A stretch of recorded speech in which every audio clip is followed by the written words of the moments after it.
Assalamualaikum warahmatullahi wabarakatuh. Jumpa lagi dengan saya Andai Tekana. Alhamdulillah kondisi saya saat ini sudah mulai membaik, karena beberapa video terakhir sebenarnya saya lagi dalam keadaan sakit. Oke, sekarang sudah ada satu buah TV di depan kita, TV LED dengan merek Samsung. Kita coba dulu. Ini TV-nya kata yang punya sengaja tahu ya, tidak ada indikator sama sekali. Indikator pun nggak ada. Ini dengan model seri, tutup nomor teleponnya, UA40 EH5000. Oke, kita langsung buka.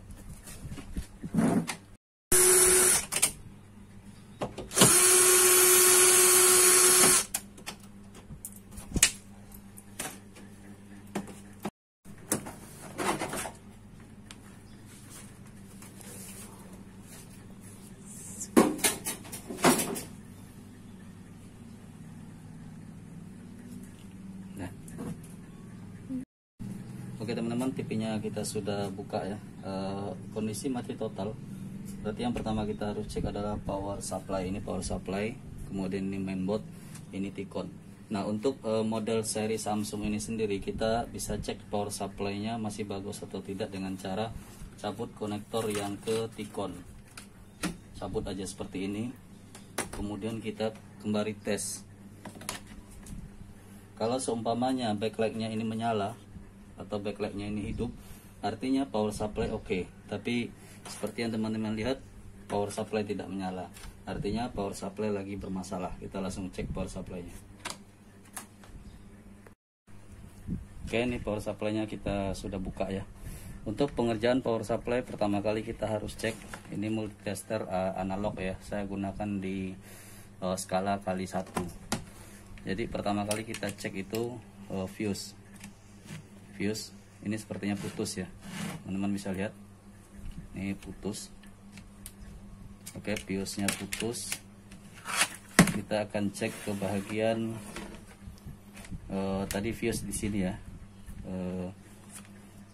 Ini fuse, berarti ini masuk ke trafo ya, lilitan. Kemudian ini dioda sini, ini dioda.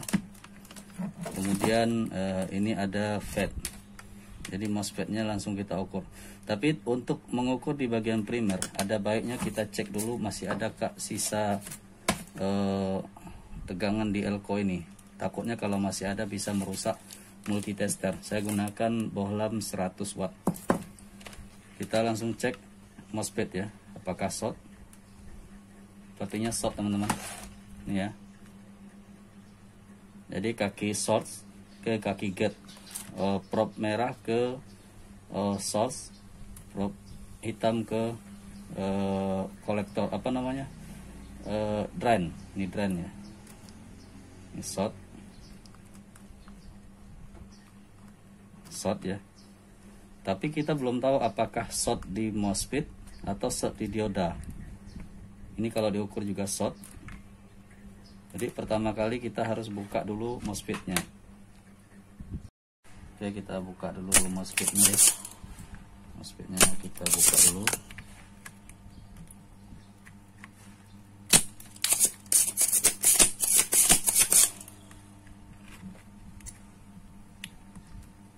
Kalau teman-teman yang menggunakan solder biasa mungkin agak sedikit susah ya, kalau di bagian drainnya ini karena dilapisi oleh apa namanya. Tapi kalau menggunakan hako seperti ini mudah. Oke, kita akan buka MOSFET-nya untuk memastikan apakah shortnya itu dari MOSFET atau dari dioda. Oke ya, kita buka dulu.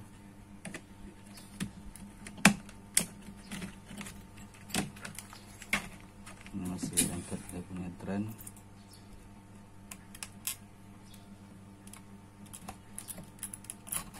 Oke, MOSFET-nya sudah kita buka. Kita akan cek ya MOSFET ini apakah masih short ya.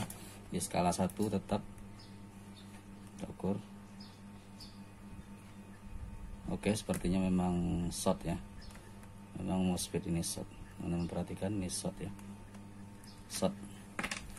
Berarti di bagian sini kita akan cek kembali bagian dioda. Nih, oke, tidak ada short, cuman hanya MOSFET-nya saja short. Kita bisa langsung uji coba dengan cara mengganti fuse dengan menggunakan lampu bohlam ini. Jadi kita sambung di sini bohlamnya, sambung untuk pengganti fuse sementara. Nanti kita bisa ukur di area primer ya. Oke, kita pasang. Ini hanya pengganti sementara, bukan dipakai ini ya. Oke, kita kembali tes power ini. Kita kembali tes ya. Kita ukur beberapa bagian. Oke, lampu tidak menyala berarti tidak ada area yang short. Tapi kalau seumpamanya fuse diganti dengan lampu ini, kemudian lampunya menyala, berarti ada area yang short. Oke, kita ukur bagian primer. Oke, ini biasanya 300 volt. Ini elko ya, elko besarnya ya, ada ya, normal. Kemudian kita ukur gate daripada MOSFET itu tadi, masih bagus atau tidak. Jadi teman-teman, ini sepertinya gate-nya sudah tidak bagus. Ini ya, perhatikan di multitester. Kalau yang bagus, seharusnya dia gerak turun naik. Jadi ini di short ya, yang kaki prop hitam di kaki S kan, G D S, berarti ini di S, kemudian ini di gate, tapi ini tidak bergoyang sama sekali. Artinya kalau sudah seperti ini, bisa dipastikan IC drivernya ini rusak atau PWM nya ini bermasalah. Kita akan coba cek. Teman-teman, TV Samsung ya, power supply-nya rusak yang ini karena tidak mendapatkan spare part yang sesuai dengan yang kita butuhkan. Sudah cari di beberapa toko, di sini nggak ada. Kalau kirim pun harus lama. Jadi saya putuskan untuk memodifikasi menggunakan gacun 3 kabel. Gacun pun adanya cuma yang 3 kabel. Kalau pakai yang 5 kabel itu kurang kuat. Jadi kita akan modifikasi dikit gacunnya, cara pemasangannya seperti ini. Ini sudah saya bor tadi ya, biar cepat gitu. Jadi ini dikasih salep pendingin dulu biar aman. Ini di gacun 3 kabel, salep pendingin. Kemudian kita pasang ini ya, alasnya untuk jangan sampai short seperti ini. Kemudian kita baut ya, kita pasang.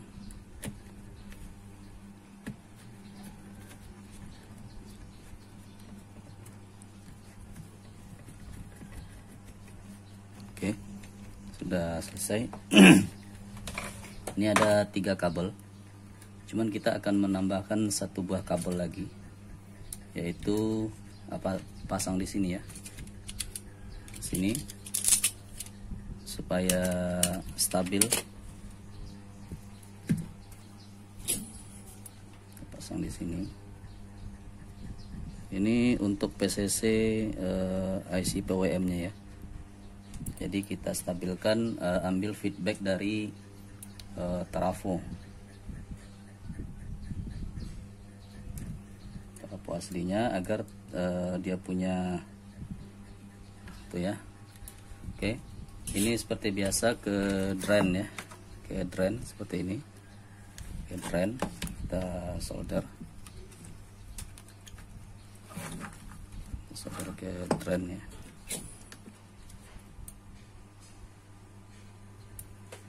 Teman bisa perhatikan,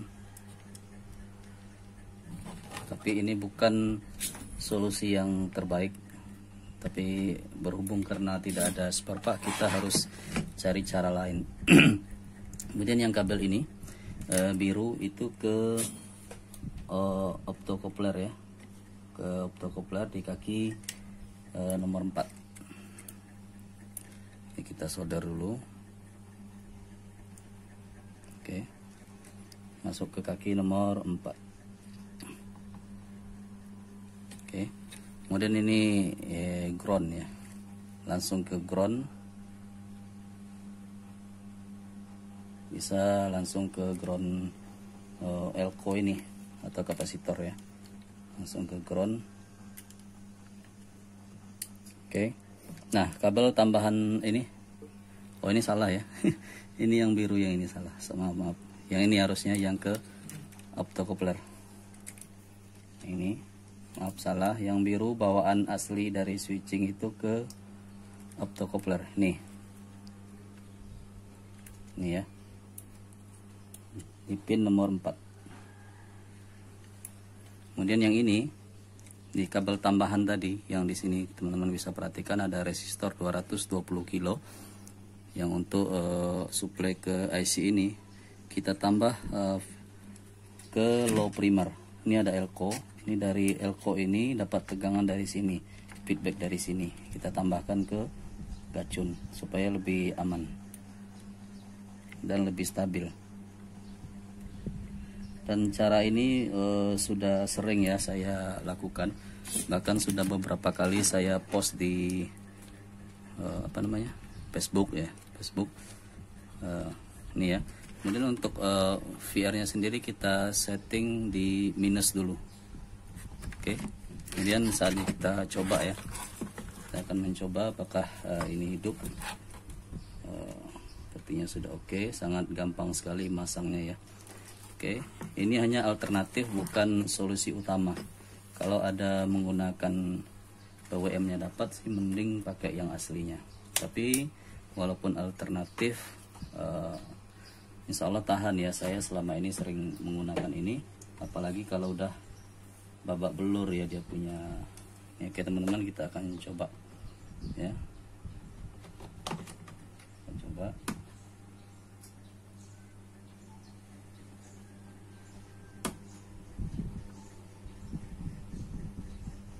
Ya,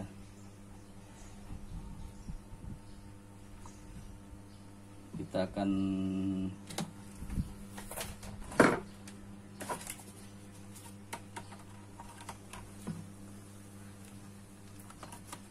coba ke layar dulu. Bisa.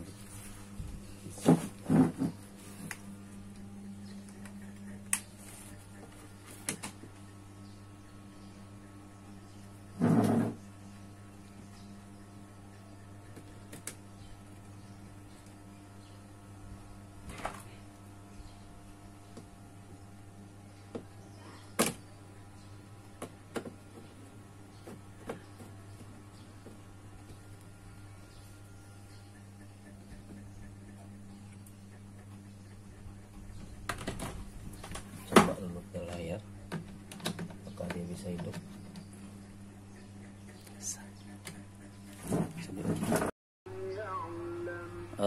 Gini teman-teman, sudah kita pasang ke unit. Alhamdulillah TV-nya sudah hidup ya, sudah menyala, sudah normal. Kita cek tegangannya ya. Di sini ada 5 volt ya, pas. Jadi di saat di standby pun dia di sini harus 5 volt ya. Karena model Samsung ini dia bukan langsung masuk di 12 di sini. Nanti kalau di standby mana ya yang ini ya,